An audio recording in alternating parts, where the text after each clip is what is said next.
15 minutes, sir. Thank you. Thank you, Deputy Chairman, sir. I rise to support here the appropriation bill that has been brought into this House by our Honorable Finance Minister, Srimati Nirmala Sitharaman. As we know that the focus of this government from the very beginning had been Sabka Saath, Sabka Vikas. So, in this budget and also the bill has looked after all sections of the society and all sectors of the economy, and this is an overall successful move to bring in stability in the economy as well as prosperity of this country. Sir, as I said earlier, the main focus had been like earlier, like our interim budget that was in the last session, this budget and the focus of the government is the upliftment of the poorer sections of society, the younger generation, the youths of the country, Annadata, the Kisan, who provide us our, who contribute a lot in the economy of India and who has been termed as Annadata because they provide us our livelihood. And the focus, another very important focus is women, the Nari Shakti. Of course, the middle class had always been the focus of this government, and particularly the infrastructure development so that it can provide the ecosystem for all-round development of this nation. Sir, while talking about this time, this budget had its own priorities, and the priorities were productivity and resilience in agriculture. We have discussed about agriculture, and at present, we are quite sufficient in our agriculture product, which we are exporting also. So the employment and skilling, as we all know, unemployment is one of our concerns of this government, and by skilling and by bringing different measures for employment, and in this budget also, 3 major areas has been identified for employment of the unemployed youths so that they are trained and they are skilled. So, the inclusive human resource development and social justice had always been the priority of this government.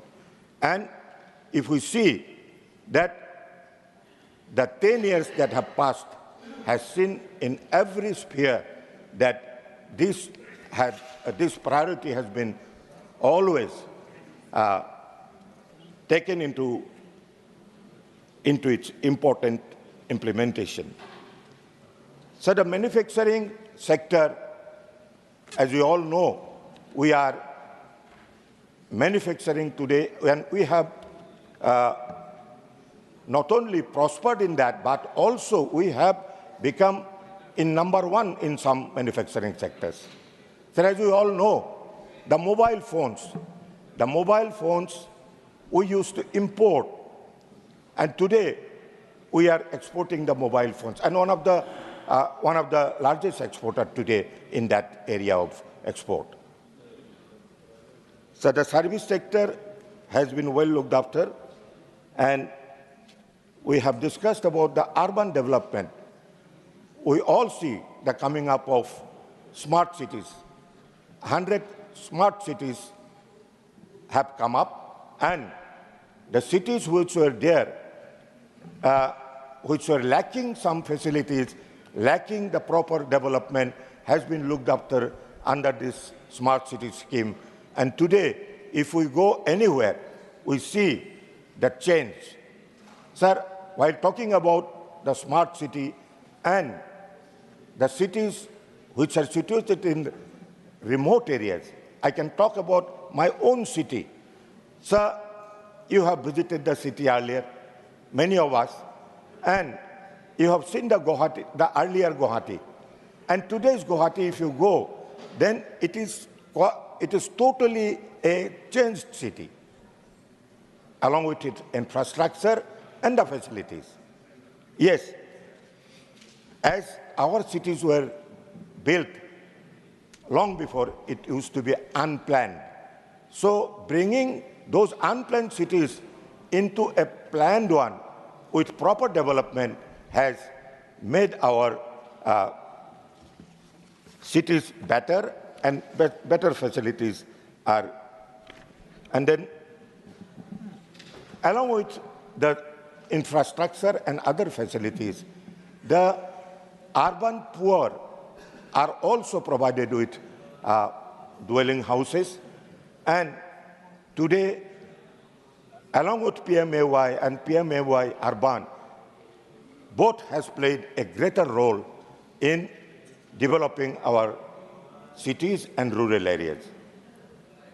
So, the main focus, one of the main priority of this government had been energy security. So, in energy sector, many more projects are being added so that they can make the energy sector, because energy is the key for development, for industrial development. So the energy sector had been the priorities, and main focus has been given to that. Sir, while talking about infrastructure, sir, there's lack of infrastructure at one point of time. We feel it so much because we used to live in the remote areas in the northeast. There were not developed roads. Even our borders were insecure because of the lack of infrastructure. Today we are proud that India has built developed infrastructure even in the remote areas. I can talk about, sir, when we lost 1962 aggression of China, we lost because we did not have proper border roads. We did not have the means to go in the snowy region. So today, we are proud that in spite of having snowy region, in spite of being snowy region, we have built tunnels so that our defense forces can go to the border to secure our border. While talking about the tunnel, the government has built border roads in entire country, in entire borders, and today there is hardly any place where there is no road, no border road we can see. So, besides the border roads and other infrastructure, there are innumerable projects that has been taken, which the country were once aspiring for, and under the leadership of our Adharaniya Pradhan Mantri, Shri Narendra Modi ji, the country is in the path of progress, the country is in the path of self-sufficiency, the country is in the path of development. So, one part to take the country to for development of a country is the innovation, research and development. Yes, we have many projects, we are building many projects, we are doing the best, but then we need to have innovation and research development, because the traditional way of making things get changed. So in the changed atmosphere, in the changed environment, we have to find technology, we have to find means by innovation and research and development. So, the economic reforms have come in a big way, and these economic reforms has given us the impetus, and today we can say, and we are proud, that when India was in the 10th place of economy, world economy, today, after 2014, by 2019, we are in the 5th position. And very soon, in 2-3 years, India can reach to the 3rd position in the world economy. So that is where our reforms are working. We are thinking about the next generation reforms, because that is one area which will take us forward, which will take us to our aspiring goal. So the budget had handled and budget had tackled almost every sphere of the country's development. I would like to now mention some of the infrastructure projects, industrial infrastructure projects in remote areas, and particularly in my region, the northeastern region. So this budget, according to this budget, Northeast should be allocated few additional industrial parks. Industrial parks has been one area which is needed in Northeast, and the government led by Shri Narendra Modi ji has taken an important focus on that. And few important things: to create land bank for industrial activities, preferably near the railheads. Sir, as you know, sir, there was a time where the railway used to go only to few states in the Northeast.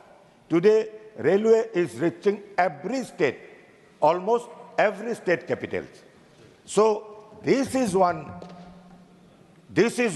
achievement that this government, under the leadership of Shri Narendra Modi ji, could reach. Because our Prime Minister knows the remote areas of this country, knows Northeast very well.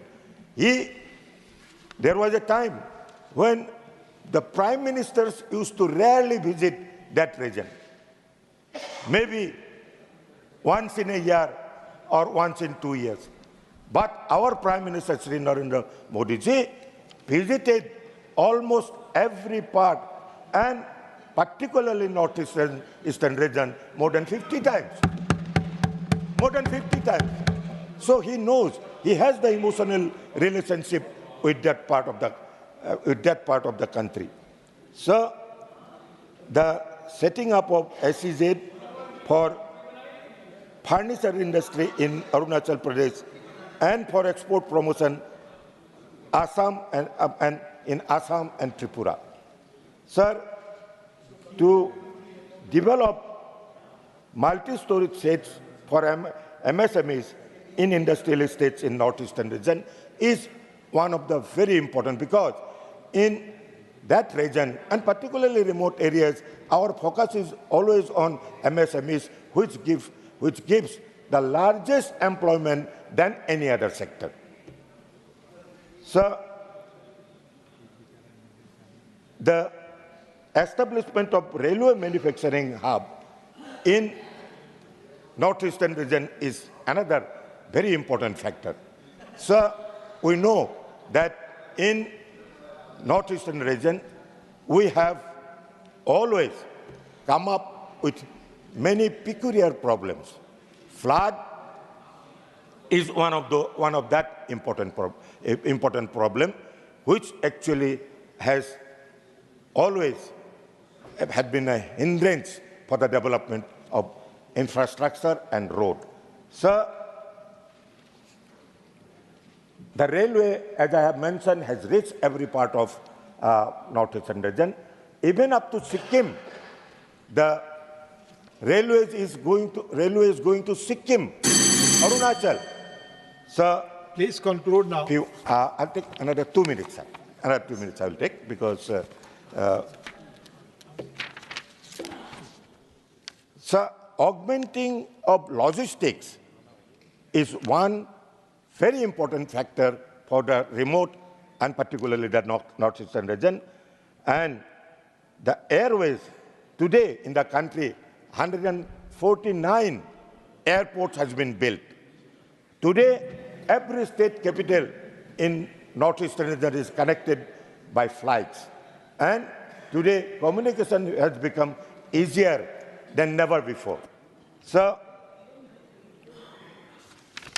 the existing projects like URAN can expand and make these remote areas more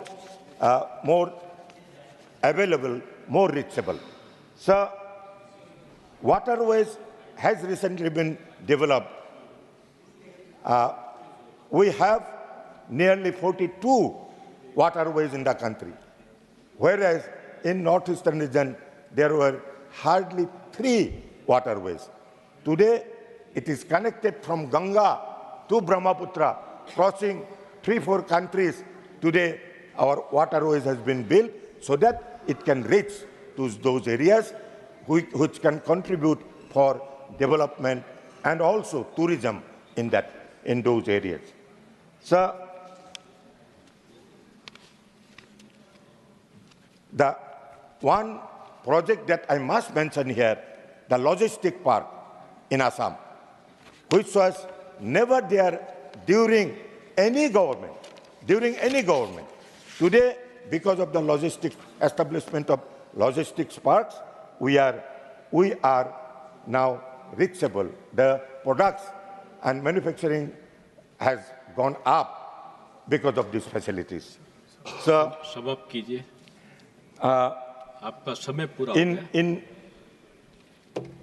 in infrastructure, I may mention here the railway, as I have mentioned earlier, that this will facilitate the transportation of agricultural produce from the northeast, ensuring better preservation and quality. So, the connecting New Jalpaiguri station with the Sibok-Rangpur railway project this has been an impossible project, but that has been made possible by the government led by Shri Narendra Modi ji. धन्यवाद Kalita ji. Sir, the Dimapur Kohima, Ziribam Imphal, Bhairavi, Sairang projects are some of the very important projects of railways, and to expedite operationalizing the Agartala-Akhura rail connectivity. Sir, I am mentioning this because in today's situation, it is very important, the Agartala-Akhura rail connectivity. Sir, if I mention here that there was a time when the government in Delhi used to allocate only 500 crore rupees for border development. Yes. And today, you see the bridges, new bridges have come up. The Bogibeel Bridge, the Bhupen Hazarika Setu, the tunnels, all the border roads have been covered because funds in thousands of crores has been allocated by the government led by Shri Narendra Modi ji. I once again thank Honorable Prime Minister and Honorable Finance Minister for bringing this bill, and I wholeheartedly support this appropriation. Thank you.